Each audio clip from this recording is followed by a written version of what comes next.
नमस्कार दोस्तों, ज्ञानदीप विद्यालय में आपका हार्दिक स्वागत है। और आज हम विशेषण का पार्ट नंबर 2 हम पढ़ेंगे। उसके अंदर हम गुणवाचक विशेषण किसे कहते हैं, संख्यावाचक विशेषण किसे कहते हैं, उसके बारे में हम पढ़ेंगे। तो पहला है गुणवाचक विशेषण। अब गुणवाचक विशेषण किसे कहते हैं? तो किसी रूप, दोष, दशा, रंग, भाव, आकार, समय, स्थान, दिशा आदि को प्रकट करने वाले शब्द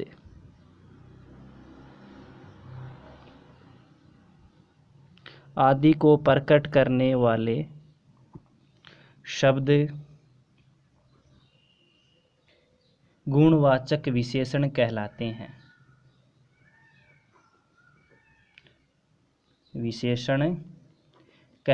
हैं। अब देखिए, किसी रूप, दोष है, दशा है, रंग है, भाव है, आकार है, समय है, स्थान, दिशा, ऐसे शब्द आए, इनमें से कोई जुड़े शब्द आएंगे, वो किसके अंदर आएंगे? गुणवाचक विशेषण के अंदर आएंगे। जैसे नाम है अच्छा। अब हमें पूछ ले कि अच्छा एक शब्द है, कौन सा विशेषण है इसमें? गुणवाचक है कि संख्यावाचक है कि परिमाणवाचक है या सार्वनामिक? तो कौन सा होगा? गुणवाचक विशेषण होगा, क्योंकि अच्छा एक भाव है उसमें। बुरा, अब बुरा शब्द आ जाए तो बुरा क्या है? उसमें भाव है, उस व्यक्ति में गुण है कि वो आदमी, जैसे मैं लिखूं कि रमेश बुरा है। अब रमेश नाम का जो लड़का है, उसकी क्या विशेषता, उसमें क्या गुण है कि वो बुरा है, मतलब उसमें गुण है। तो कौन सा विशेषण होगा? गुणवाचक विशेषण होगा। और विशेषण शब्द भी बुरा हम निकाल लेंगे। उसके बाद में कायर है, वीर है, डरपोक है, ये से शब्द भी आते हैं। रंगों के नाम आ जाए, जैसे लाल, पीला, हरा, नीला, सफ़ेद, चमकीला। जैसे नीला गगन, नीला गगन, गगन का मतलब होता है आकाश। अब देखो आकाश, आकाश कैसा है? नीला है, मतलब उस आकाश की विशेषता है कि आकाश कैसा है? नीला है, गुण है उसमें, आकाश में गुण है कि वो नीला है, हमें नीला दिखाई देता है। तो कौन सा विशेषण हो गया? गुणवाचक विशेषण हो गया। मोटा, पतला।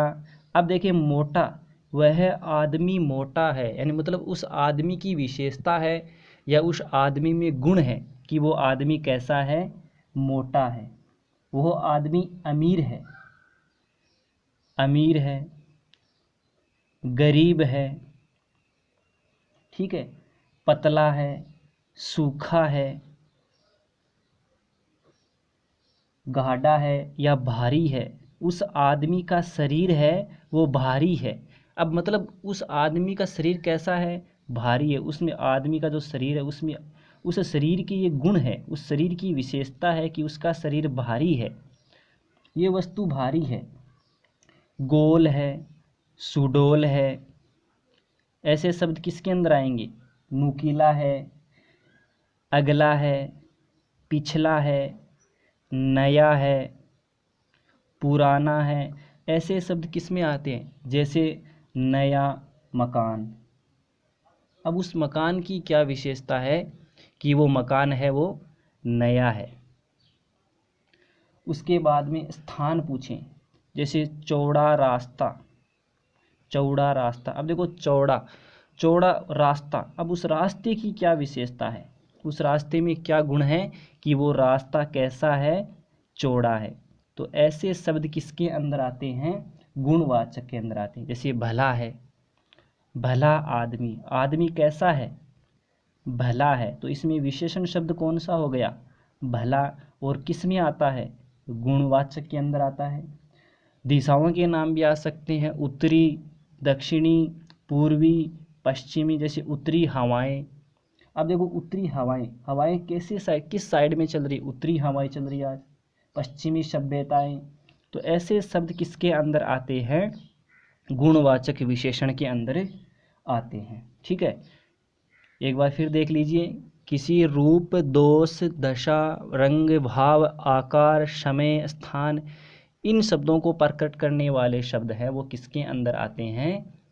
गुणवाचक विशेषण के अंदर आते हैं। अच्छा है, बुरा है, कायर है, वीर है, डरपोक है, आदि शब्द किसके अंदर आते हैं?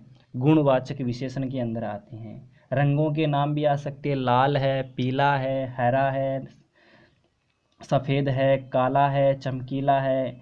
दशा भी आ सकती है आदमी की, मोटा है कि पतला है, सूखा है, गाढ़ा है, अमीर है, गरीब है, कैसा भी नाम आ सकता है। अगला, पिछला, नया, पुराना है, ऊंचा, नीचा, गहरा, लंबा, चौड़ा, सीधा, भला है, बुरा है, एक सुंदर है, ये मीठा है, ये सच है, वह आदमी सच बोलता है। अब उस आदमी की क्या विशेषता है कि वो आदमी कैसा है, कैसा बोलता है? एकदम सत्य बोलता है, एकदम सच बोलता है, उसमें गुण है। तो कौन सा विशेषण होगा? गुणवाचक विशेषण होगा।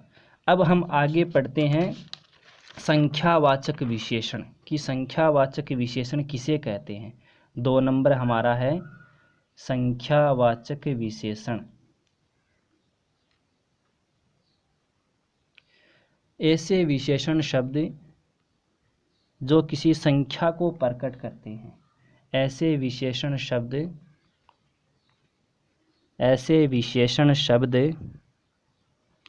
जो किसी संख्या को प्रकट करते हैं उसे क्या कहते हैं? संख्यावाचक विशेषण कहते हैं। अब संख्या को देख, नाम से ही पता चल रहा है कि संख्या आएगी। अब संख्यावाचक विशेषण के कितने भाग होते हैं? संख्यावाचक विशेषण के होते हैं 2 भाग। एक तो होता है निश्चित संख्यावाचक, निश्चित संख्यावाचक, और दूसरा होता है अनिश्चित संख्यावाचक।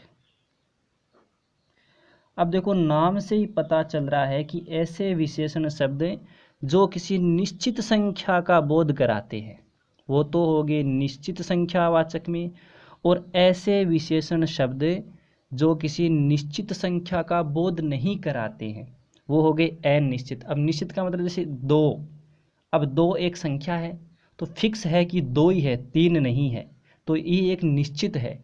लेकिन अगर मैं कहूँ कि थोड़े आदमी, अब देखो थोड़े आदमी, थोड़ा आदमी, थोड़े आदमी, अब देखो आदमी कितने थोड़े, अब हमें पता थोड़ी है कि कितने हैं, 4 है कि 5 है कि 10 है कि 20 है, तो हमें पता नहीं है, और आदमी हम गिन सकते हैं। तो कौन सा होगा? अनिश्चित संख्यावाचक होगा। अब देखिए निश्चित संख्यावाचक है उसको भी 4 भागों में बांटा गया है। निश्चित संख्यावाचक को भी कितने भागों में बांटा गया है? 4 भागों में। एक तो पहला है गणनावाचक।